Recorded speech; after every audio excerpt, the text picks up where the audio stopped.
BUMN di Indonesia itu artinya negara berbisnis. Kita urai sedikit maksudnya. Negara atau nation yang merupakan payung terbesar dari sebuah bangsa atau beberapa bangsa dalam suatu wilayah geografi. Banyak bangsa atau banyak ras bisa berada dalam sebuah negara. Amerika misalnya adalah sebuah negara yang paling banyak bangsanya beragam tinggal di sana. Bukan suku lagi, bukan etnik, tapi bangsa atau ras. Bangsa atau ras seperti Caucasian, Negro, Oriental, dan lain sebagainya, di mana ada 5 ras besar seperti simbol 5 ring Olimpiade. Kemudian bangsa memecah lagi menjadi suku atau etnik. Panjang deh kalau kita membicarakan hal ini. Kita skip aja dulu ya. Tiongkok yang besar itu satu bangsa dengan etnik Han atau suku Han yang menguasai 91% populasi di Tiongkok. Sungguh, jadi agak gampang mengelola negara sebuah wilayah di mana bangsanya tersebut mayoritas satu suku. Sebagai catatan, suku Han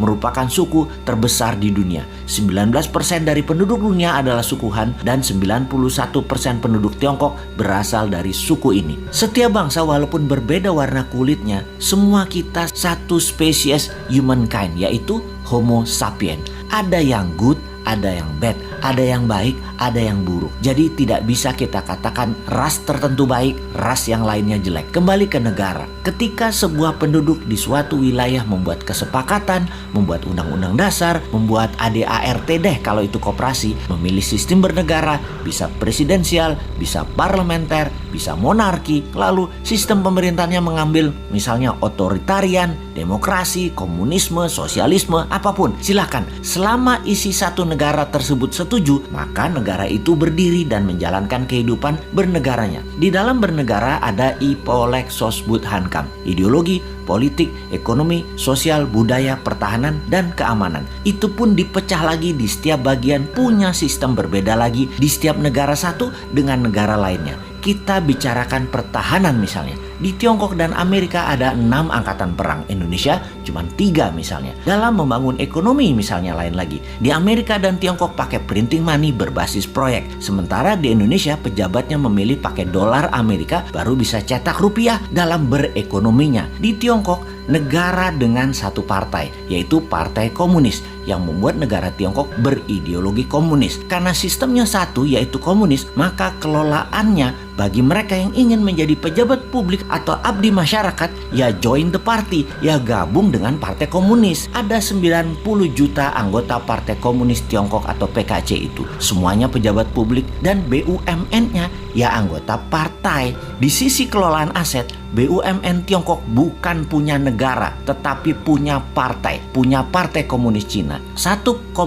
miliar warga Tiongkok dikelola oleh 90 juta anggota partai PKC, termasuk tentaranya. Tentara Tiongkok itu adalah toolnya partai. Di Amerika di sisi lain memiliki banyak partai politik, namun dalam 100 tahun belakangan hanya 2 partai besar, yaitu Partai Demokrat dan Partai Republik. Partai Demokrat berciri heavy on government atau semua sektor pemerintahan yang atur. Di Partai Republik heavy on private, apa-apa swasta kalau Partai Republik berkuasa. Jadi di Amerika tidak ada BUMN. Negara tidak berbisnis di Amerika. Amerika tuh negara swasta. Demokrat menang, banyak proyek pemerintah yang digarap tetap swasta. Di zaman Republik berkuasa, program pemerintah kecil namun swasta yang garap semua proyeknya. Kalau Tiongkok, negara Partai Komunis. Kalau Amerika, negara swasta. Kita ke Indonesia sekarang, negara yang sejak reformasi masih mencari bentuk. Dulu sangat presidensial. Parlemen terkenal dengan perkataan setuju, manut pemerintah. Sekarang dalam 15 tahunan terakhir, Parlemen DPR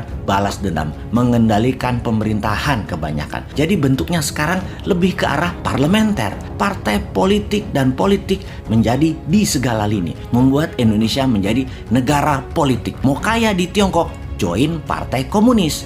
Mau kaya di Amerika, di swasta plus berbisnis dengan politikus. Mau kaya di Indonesia, berpolitik bersama partai politik, mainkan anggaran pemerintah dan kebijakan pemerintah. Gitu doang. Jadi mulai lihat bedanya. Mengingat sejarah sebentar, di pertengahan tahun 50-an, sekitar tahun 57, tahun 58, Partai Komunis Indonesia mengusulkan ke Pak Karno, presiden sewaktu itu, untuk menasionalisasi aset-aset milik Belanda, di mana aset tadi menjadi milik negara. Dan tidak heran ketika hal itu dijalankan, pejabatnya perusahaan Belanda yang dinasionalisasikan tersebut adalah orang-orang komunis Indonesia. Inilah yang membuat Partai Komunis Indonesia PKI memiliki pendanaan sehingga di tahun 60-an awal kekuatan mereka meningkat. Satu hal yang mereka minta kemudian yaitu petani dipersenjatai sebagai angkatan kelima, di mana kalau hal itu disetujui maka PKI punya semua, punya dana, punya BUMN, dan petani dipersenjatai. Mirip Partai Komunis Cina. Sehingga satu hal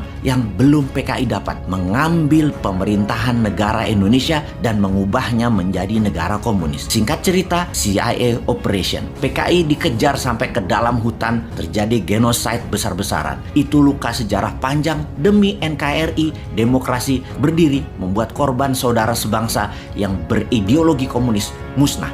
Sekarang semua sudah tertutup peluang bagi PKI. PKI sudah selesai. Zaman bergeser. Dunia tanpa batas lagi. Dunia menjadi global, digital, dan internet membuka semuanya. Perang berubah. Bukan lagi military war, tetapi economic warfare. Untuk itu, kita sebagai negara ke depannya harus mulai menata apa yang terjadi ke depan untuk anak cucu kita.